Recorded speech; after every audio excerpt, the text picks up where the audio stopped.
Nos últimos 20 anos, a aposta certa foram as empresas de software. De 2000 a 2020, elas superaram o S&P 500 em impressionantes 293%. Mas nos últimos 5 anos, esse setor tem ficado para trás. E não só um pouco. Na Glacial Research, dedicamos tempo e recursos significativos para responder a uma única e crucial pergunta. Qual setor está agora posicionado para superar todos os outros nas próximas décadas, levando em conta o risco envolvido? Neste vídeo, vamos explicar o que tornou as empresas de software tão dominantes entre 2000 e 2020, quais condições um setor precisa para liderar e qual setor hoje preenche todos esses critérios. Essa pesquisa nos levou a tomar posições muito específicas e vamos guiá-lo por elas. Mas para entender para onde estamos indo, precisamos olhar para trás. O que tornou o software imparável?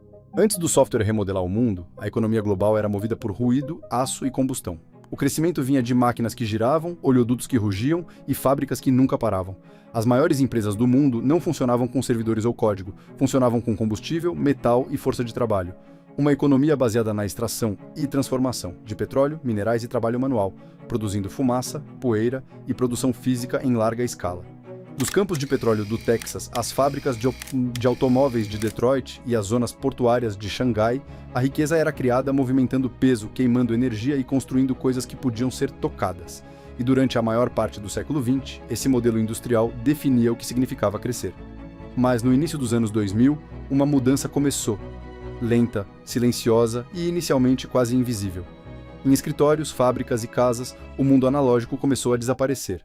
Em vez de enviar uma carta, como se fazia há séculos, bastava um clique para enviar um e-mail instantaneamente para qualquer lugar do planeta. As empresas deixaram de armazenar arquivos em armários e passaram a usar planilhas digitais. Em vez de andar por corredores de lojas físicas, os clientes começaram a comprar online, de seus computadores. Reuniões presenciais viraram convites de calendário, faturas em papel viraram PDFs. Mesmo pequenos negócios locais começaram a usar softwares de contabilidade, sistemas de folha de pagamento digitais e ferramentas de estoque. Pouco a pouco, sem barulho ou manchetes, o código substituiu o concreto. A infraestrutura central da economia deixou de ser feita de aço e passou a ser feita de código. E por trás de tudo isso, um tipo de empresa emergiu como a grande vencedora: o software. Todas essas transformações da comunicação ao comércio e às operações exigiam uma camada essencial, software. E é aí que fica interessante. Porque enquanto a demanda por software explodia, a oferta permanecia extremamente limitada. Na época, o software era um recurso raro e precioso. Desenvolver um único produto frequentemente exigia centenas de milhares de dólares de investimento inicial, sem falar em meses de desenvolvimento. Não havia computação em nuvem nem infraestrutura escalável. As empresas precisavam construir ou comprar tudo por conta própria, de servidores a licenças e distribuição física. Além disso, pouquíssimas pessoas realmente sabiam programar. As habilidades técnicas eram escassas, a infraestrutura era cara e as ferramentas primitivas pelos padrões atuais. O que significava uma coisa, as empresas já estabelecidas praticamente não enfrentavam concorrência. Elas operavam em um ambiente de demanda explosiva, margens enormes e pouquíssimos rivais.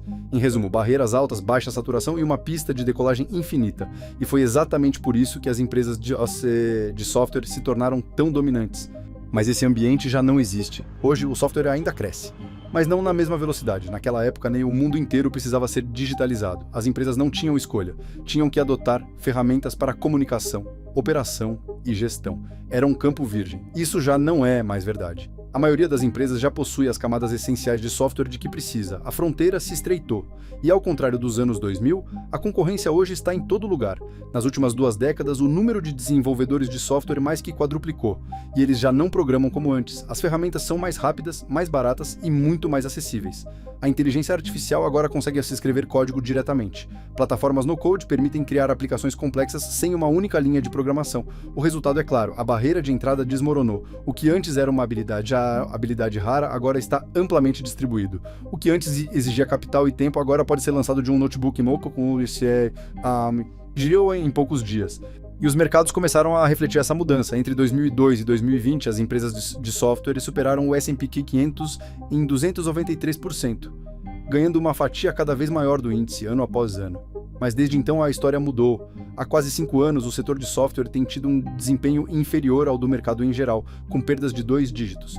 Essas empresas ainda crescem, mas não no mesmo ritmo, e sem a mesma vantagem. O mundo que antes dominavam as alcançou, a pista encurtou, a vantagem desapareceu. Mas a verdadeira lição está em por que o software dominou por tanto tempo, uma taxa de crescimento acelerada e barreiras de entrada altas que mantinham a concorrência afastada. Hoje procuramos um setor com exatamente essas mesmas características e acreditamos que os semicondutores são exatamente isso, né? O crescimento foi exponencial nos últimos 2 anos e só está acelerando. Assim como todas as empresas precisavam adotar software nos anos 2000, hoje todas precisam adotar inteligência artificial. E o maior gargalo nessa transição é a indústria de semicondutores, um setor definido por extrema complexidade e enormes exigências de capital, que está no centro tanto da demanda explosiva de hoje quanto do crescimento exponencial de amanhã.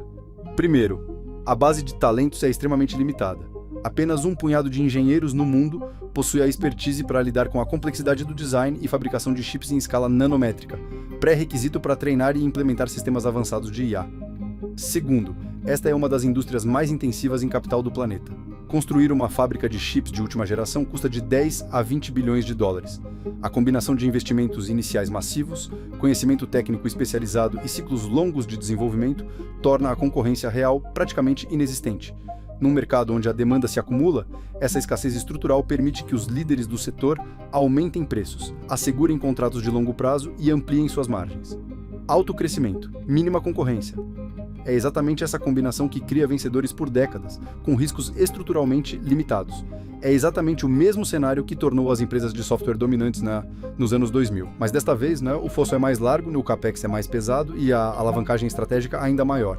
Se você tiver alguma dúvida, deixe nos comentários, Vou tentar responder da melhor forma possível.